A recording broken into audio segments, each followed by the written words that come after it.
Hi friends, आप सभी कैसे हो। आशा करता हूँ कि आप सभी अच्छे होंगे। आपका हमारे चैनल वीके जाटोल क्लासेस में स्वागत है। आज के इस वीडियो में हम 6 नवंबर 2023 के मुख्य करंट अफेयर्स और उनके एक्सप्लेन के बारे में चर्चा करेंगे। प्रश्न नंबर 1, हाल ही में किस स्टेडियम में सचिन तेंदुलकर की प्रतिमा का अनावरण किया गया है। दोस्तों, आपका सही आंसर वानखेड़े स्टेडियम होगा।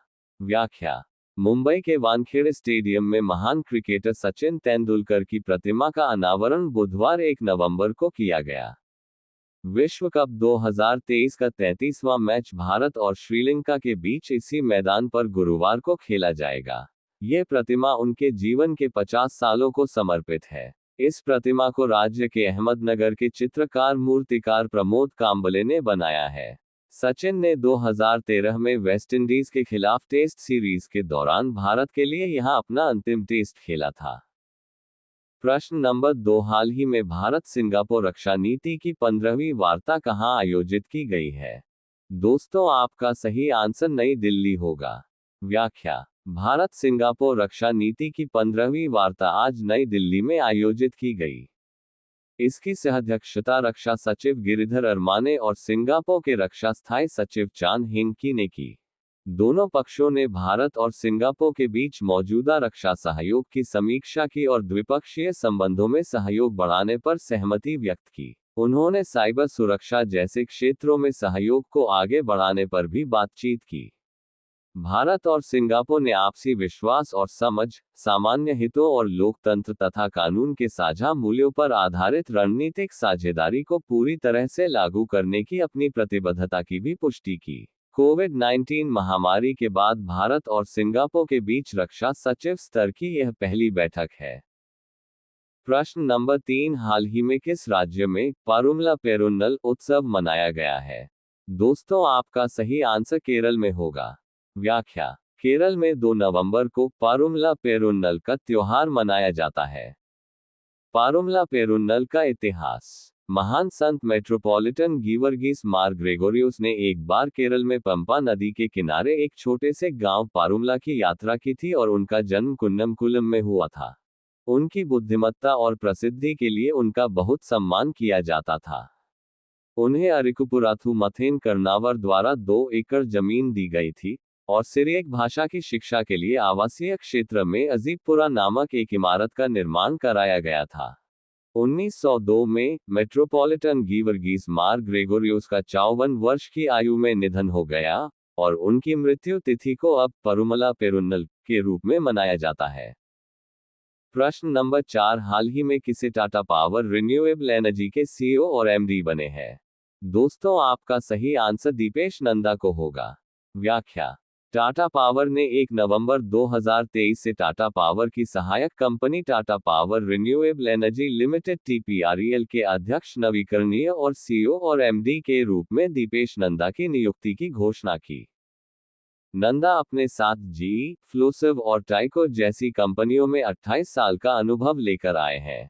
नंदा जेई गैस पावर से टाटा पावर में शामिल हुए, जहां वह दक्षिण एशिया के लिए मुख्य कार्यकारी अधिकारी सीईओ थे और भारत, बांग्लादेश, श्रीलंका, मॉरिशस और नेपाल में संचालन की देखरेख करते थे। वह एशिया के लिए जीई के arrow derivative gas turbine business segment के अध्यक्ष और सीईओ भी थे। प्रश्न नंबर 5, भारत के निर्वाचन आयोग ने उम्मीदवारों और चुनाव प्रबंधन के लिए हाल ही में किस ऐप को लॉन्च किया है। दोस्तों, आपका सही आंसर इनकोर ऐप होगा। व्याख्या: भारत के निर्वाचन आयोग ने उम्मीदवारों और चुनाव प्रबंधन के लिए हाल ही में इनकोर ऐप को लॉन्च किया है।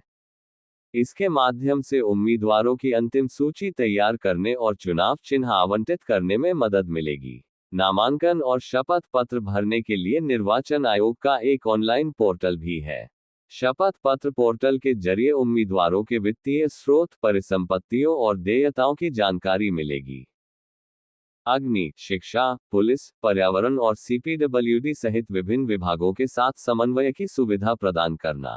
विभाग राजनीतिक दलों और उम्मीदवारों द्वारा रैलियां, रोड शो और बैठकें आयोजित करने के लिए मांगी गई अनुमति के लिए अनापत्ति प्रमाण पत्र प्रदान करते हैं। प्रश्न नंबर 6, हाल ही में किस राज्य ने धार्मिक पर्यटन को बढ़ावा देने के लिए बहुभाषी माइक्रोसाइट लॉन्च करने की योजना बनाई है? दोस्तों, आपका सही आंसर केरल होगा। व्याख्या: तीर्थयात्रा पर्यटन को बढ़ावा देने के प्रयास में केरल पर्यटन माइक्रोसाइट्स की एक श्रृंखला के शुभारंभ के साथ कुछ बड़े कदम उठा रहा है। इन माइक्रोसाइट्स को न केवल राज्य की समृद्ध विरासत पर प्रकाश डाला गया है, बल्कि इसके प्रमुख धार्मिक स्थलों के गहन महत्व को भी चित्रित किया गया है। इन माइक्रोसाइट्स में एक विशेष रूप से उल्लेखनीय है ये प्रसिद्ध सबरीमाला मंदिर का केंद्र बिंदु है और इसमें हिंदी, अंग्रेजी, कन्नड़, तमिल और मिश्रित सामग्री शामिल है जो विभिन्न दर्शकों को आकर्षित करने के लिए तैयार है। सिर्फ सबरीमाला मंदिर के बारे में ही नहीं, माइक्रोसाइट अन्य धार्मिक स्थानों और मंदिरों के बारे में भी विवरण साझा करेगी। दिशानिर्देशों से लेकर आवश्यक जानकारी से लेकर परंपराओं तक साइट में सब कुछ होगा। इस माइक्रोसाइट की मदद से यात्रियों को दर्शन, जगह की परंपराओं और अनुष्ठानों के बारे में नवीनतम अपडेट और ऐसे और भी विवरण मिलेंगे जो हर किसी को एक शानदार यात्रा का आनंद लेने में मदद करेंगे। प्रश्न नंबर 7, हाल ही में वर्ल्ड फूड इंडिया 2023 के दूसरे संस्करण का उद्घाटन किसने किया है? दोस्तों, आपका सही आंसर प्रधानमंत्री श्री नरेंद्र मोदी जी ने होगा। व्याख्या: प्रधानमंत्री नरेंद्र मोदी 3 नवंबर 2023 को नई दिल्ली के भारत मंडपम में वर्ल्ड फूड इंडिया 2023 के दूसरे संस्करण का उद्घाटन किया। वर्ल्ड फूड इंडिया 2023 के दूसरे संस्करण का आयोजन 3 से 5 नवंबर 2023 तक किया जा रहा है। कार्यक्रम का समापन राष्ट्रपति द्रौपदी मुर्मू करेगी। वर्ल्ड फूड इंडिया 2023 कार्यक्रम में प्रमुख खाद्य प्रसंस्करण कंपनियों के सीईओ सहित 80 से अधिक देशों के प्रतिनिधियों ने भाग लिया। साथ ही इसमें 80 से अधिक देशों के 1200 से अधिक विदेशी खरीदार भी शामिल होंगे। इसके साथ ही इसमें एक रिवर्स बायस सेलर मीट की भी सुविधा भी उपलब्ध है। इस आयोजन में नीदरलैंड भागीदार देश के रूप में काम करेगा, जबकि जापान इस आयोजन का फोकस देश होगा। प्रश्न नंबर 8, भारत में पहले अंतर्राष्ट्रीय क्रूज लाइनर कोस्टा सेरेना के डोमेस्टिक सेलिंग का उद्घाटन किया। दोस्तों, आपका सही आंसर सर्बानंद सोनोवाल होगा। व्याख्या: केंद्रीय पत्तन, पोत परिवहन और जलमार्ग मंत्री सर्बानंद सोनोवाल मुंबई में भारत में पहले अंतर्राष्ट्रीय क्रूज लाइनर कोस्टा सेरेना की घरेलू जल यात्रा का शुभारंभ किया। मंत्रालय द्वारा हाल में आयोजित ग्लोबल मैरीटाइम इंडिया समिट 2023 में भारत में 2047 तक 50 मिलियन क्रूज यात्रियों के लक्ष्य को प्राप्त करने के बारे में चर्चा हुई। कोस्टा सेरेना एक कॉन्कॉर्डिया श्रेणी का क्रूज जहाज है जिसका स्वामित्व और संचालन कोस्टा क्रूज के पास है। इसे फिनकेंटिएरी ने इटली के सेस्त्री पोनेंटे में अपने शिपयार्ड में बनाया था। इसे 2007 में कोस्टा क्रूज में पेश किया गया था। कोस्टा सेरेना दुनिया के सबसे बड़े क्रूज जहाजों में से एक है और 3780 यात्रियों को ले जाने में सक्षम है। इसमें कई बटलर पूल, वर्लपूल और सौना के साथ साथ एक स्पा, फिटनेस सेंटर और कैसीनो भी है। उनके पास विभिन्न प्रकार के रेस्तरां और बार के साथ साथ एक थिएटर और नाइट क्लब भी है। प्रश्न नंबर 9, हाल ही में पत्रकारों के खिलाफ अपराधों के लिए दंड समाप्त करने हेतु अंतर्राष्ट्रीय दिवस कब मनाया गया है? दोस्तों, आपका सही आंसर 2 नवंबर को होगा। व्याख्या: पत्रकारों के खिलाफ अपराधों के लिए दंड से मुक्ति समाप्त करने के लिए अंतर्राष्ट्रीय दिवस 2 नवंबर को मनाया गया है। दिसंबर 2013 में संयुक्त राष्ट्र महासभा ने 2 नवंबर को पत्रकारों के खिलाफ अपराधों के लिए दंडमुक्ति को समाप्त करने के लिए अंतर्राष्ट्रीय दिवस के रूप में घोषित किया। यह तारीख 2 नवंबर 2013 को माली में 2 फ्रांसीसी पत्रकारों क्लॉड वेरलोन और घिस्लेन ड्यूपॉन्ट की हत्या की याद में चुनी गई थी। उस दिन की पूर्व संध्या पर अपने संदेश में संयुक्त राष्ट्र महासचिव एंटोनियो गुटेरेस ने इस बात पर जोर दिया कि एक स्वतंत्र प्रेस लोकतंत्र के लिए महत्वपूर्ण है, गलत कामों को उजागर करना और सतत विकास लक्ष्यों (SDG) को आगे बढ़ाना।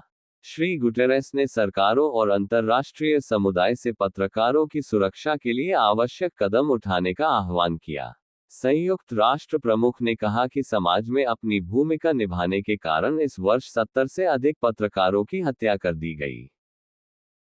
पत्रकारों की सुरक्षा पर संयुक्त राष्ट्र कार्य योजना की 10वीं वर्षगांठ को चिन्हित करते हुए, जिसका उद्देश्य सभी मीडिया कर्मियों के लिए एक सुरक्षित और स्वतंत्र वातावरण बनाना है, श्री गुटेरेस ने दंड से मुक्ति की एक आम संस्कृति को समाप्त करने और पत्रकारों को उनके आवश्यक कार्य करने में सक्षम बनाने पर जोर दिया। अब ये प्रश्न आप लोगों के लिए। आप सभी लोग इसका आंसर कमेंट बॉक्स में जरूर बताएं। प्रश्न नंबर 10, हाल ही में श्रीलंका के त्रिकोणामली में भारतीय स्टेट बैंक की शाखा का उद्घाटन किसने किया है? आपके ऑप्शन है ए निर्मला सीतारमण, बी नरेंद्र मोदी, सी राहुल गांधी, डी राजनाथ सिंह।